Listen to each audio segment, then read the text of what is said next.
그다음에 운동이 되게 중요합니다. 운동을 하는 거는 약부작용을 최대한 낮춰주고 몸의 신진대사를 돌려줘서 몸의 기력을 올려주거든요.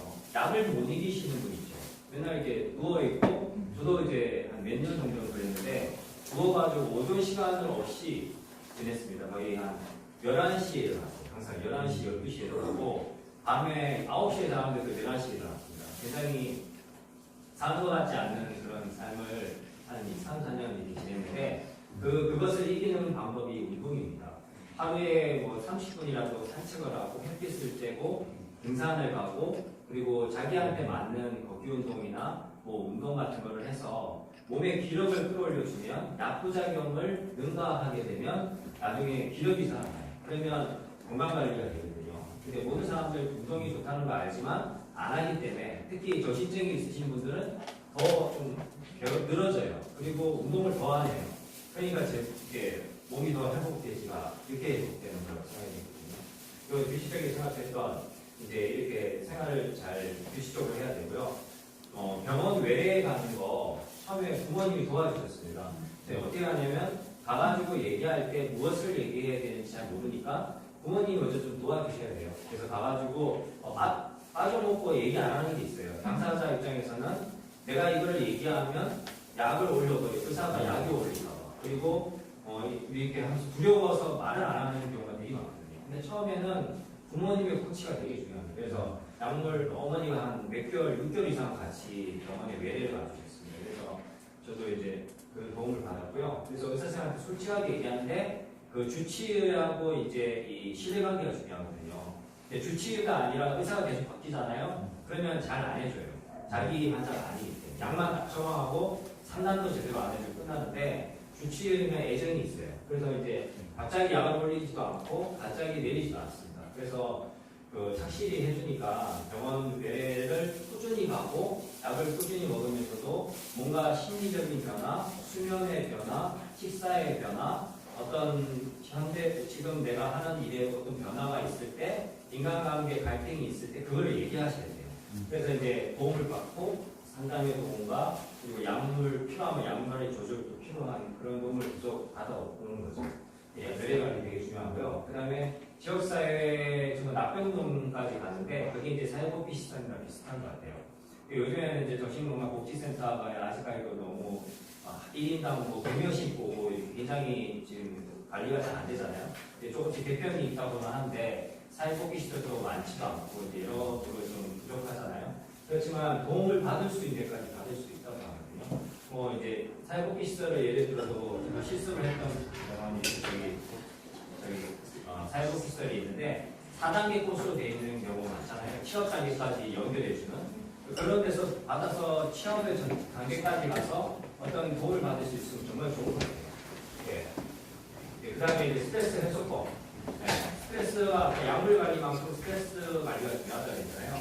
그러면 자기한테 맞는 걸 찾아서 걷기 운동이 나면 낫고 수영이 좋으면 또 나는 줄넘기 하고 싶은 것들을 찾아서 했을 때 속이 시원해지는 거죠. 당사자들이 그런 것들을 스스로 찾게끔 어머니도 좀 배드민턴도 치고 좀 이렇게 대상도 같이 가주시고 이렇게 하는 것들이 필요하시거든요. 그리고 술 담배 관리인데요. 저는 이제 술 담배 튀었습니다. 어떻게 되냐면 21살 때 이제 입원을 해서 1년 3개월을 바로 논스톱으로 입원을 했어요. 굉장히 오랫동안 입원했는데 그 이유가 술을 먹어서 입원했어요. 그때 이제 20살 좀 넘어서 이제 실력을 어떤 이제 그런 과정을 통해서 이제 술도 먹게 됐는데 술을 먹으면서 약물 관리가 안 된 거예요. 이게 약을 먹는데 술을 먹고 취하면 약이 다 희석이 됩니다. 그러면 그 약 재발을 막을 수 없어요. 기분도 뜬 상태에서 넘어갔는데 그때 이제 며칠 뒤에 입원을 했어요. 그리고 나서 1년 3개월을 내리 입원했습니다. 너무 고통스러운 시간이어서 그 이후로 술, 담배를 끊었습니다. 그래서 지금 23년 넘도록 술, 담배를 안 하는데 술, 담배를 안 하면 이제 몸에 기력이 올라가요. 이걸 술, 담배 많이 하면 몸이 기력이 떨어지죠. 그러면 약까지 먹잖아요. 그러면 기력이 더 떨어져서 생활관리가 더 안 돼요. 그리고 위생상태도 안 좋아지고 사람이 이제 너무 이제 그렇게 되는 거죠. 그러니까 술, 담배만 잘 관리를 잘해도 약물이 잘 받고 그리고 좀 생각하려야 되는 거죠. 가급적이면 이제 안 하는 쪽으로 하는 게 참 좋은 것 같고요. 그다음에 알바는 이제 뭔가 일을 해야 돼요. 일을 해야지 자신에게 뭐 굉장히 뭐 4시간 일하고 오는 거 뭐 시간이 중요한 게 아니라 뭘 하고 있다는 걸 통해서 자기 자존감이 올라가고 의미를 찾는 것 같습니다. 그래서 저도 이제 일을 꾸준히 했는데 굉장히 소일거리 이런 걸 하더라도 그 자기의 마인드가 중요한 것 같아요. 청소를 제가 5년을 했는데 그 노래방에서 청소를 5년을 했어요. 들어와서 이제 태권도를 하고 그렇게 했는데 굉장히 뭐 볼 때는 그냥 볼품 없잖아요. 근데 어떻게 생각했냐면 이런 일도 일을 할 수 있다는 어떤 자부심을 가지고 나름대로 하면서 그 시간 날 때 노래도 부르고 뭐 이렇게 하면서 재밌게 했던 것 같아요. 그러고 나서 이제 다른 거는 이제 원망하고 미워하는 마음 다시는 이제 저도 엄청 많았던 것 같아요. 거의 20대 중반까지 아버지 어머니를 되게 원망하고 또 형제들을 미워하고 막 여러 사람들에 대해서 미워하는 감정이 되게 많았었는데 저만 손해더라고요. 그러니까 부모님의 입장에서는 최선을 다한 건데 부모님이 그럴 수밖에 없었던 거예요. 자연을 낳으면서 정말 그 여러 가지 고통과 아픔들이 있는데 내가 부모님 마음을 헤아리지 못하고 나중에 이제 부모님 마음이 헤아려지더라고요. 근데 그런 과정이 필요했던 것 같습니다. 그래서 처음에는 뭐 원망도 했다, 미워도 했다, 화도 냈다. 나중에는 이제 받아들였다가 이제 수긍이 되면서 부모님이 조금 이해됐다가 또 어떨 때는 막 부모님한테 분노의 편지를 썼다가 아버지랑 또 제가 한 2, 3년 정도를 막 단절돼가지고 연락도 안 되는 적도 있었고요.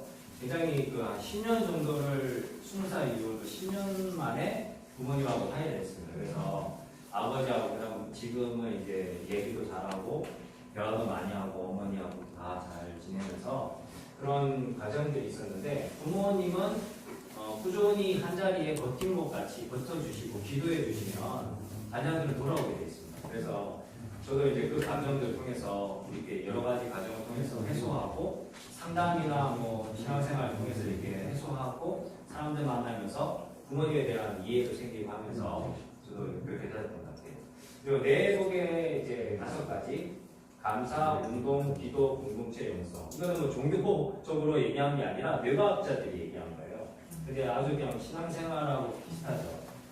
감사하는 마음을 가지면 회복의 첫걸음이라고 볼 수 있습니다. 어떻게 보면 사랑 에너지의 5배가 감사 에너지거든요. 감사를 하면 마음 깊숙한 데부터 치유가 일어나고 뇌가 행복해집니다. 그래서 감사부터 시작해서 운동을 하고 기도하는 거. 기도는 감사의 습관이죠. 그 다음에 공동체. 여러 공동체를 통해서 사람들을 통해서 배우고 깨닫고 알아가고 겸손한 자세로 하면 이제 영적으로도 또 이렇게 더 나보다 더 큰 힘을 의지하고 신앙생활을 하면 회복이 되는 부분이었던 것 같아요. 뇌과학자들이 연구를 하면서 발견한 사실이고요. 그다음에 이제 소통. 어떻게 보면 관계 속에서 모든 게 소통이 일어나는데 관계가 꼬여서 불통이 일어나고 관계가 풀려서 소통이 일어나고 저도 이제 그런 여러 과정이 있었던 것 같습니다. 그래서 저는 이제 공동체를 통해서 대학 내에 있는 해화역에 있는 아리다품이라는 공동체가 이제 그 한 20년 역사가 됐는데 그 과정에서 이제 당사자들과 가족들이 많이 와서 여러 가지 교류도 하고 쉼터죠. 와서 부모님들은 하소연을 한풀이를 하시고 자녀들은 와서 자기의 입장에 얘기를 하고 하면서 많은 소통과 끈끈한 정이 쌓였던 것 같습니다. 그래서 그런 대인관계를 통해서 회복되고 배워가면서 나만 그런 게 아니구나. 이 병을 겪고 있는 거 다른 사람은 또 다른 고통으로 고통하구나 하는 걸 알면서 마음이 이렇게 더 열렸던 것 같습니다. 그래서 이제 여러 가지 공감하고 그런 걸 배웠고요. 공동체의 힘이 참 중요한 것 같습니다. 그래서 제가 뭔가 실수를 했을 때 누가 가르쳐 주면 배우는 자세로 내 고집 피울 수 있잖아요. 근데 고집 피울수록 돌아가게 되죠. 인생은 돌아가잖아요. 그러니까 빨리 엎드리고 배우고 이런 자세로 취하니까 도움이 많이 됐고요. 그 다음에 그래서 이제 이 일 통해서 가족의 힘. 저는 가장 중요한 건 가족의 힘이라고 생각합니다. 가족들로 가장 사람이 태어나서 부모님으로부터 와서 어떻게 보면 사회화가 제일 먼저 되는 게 가정인데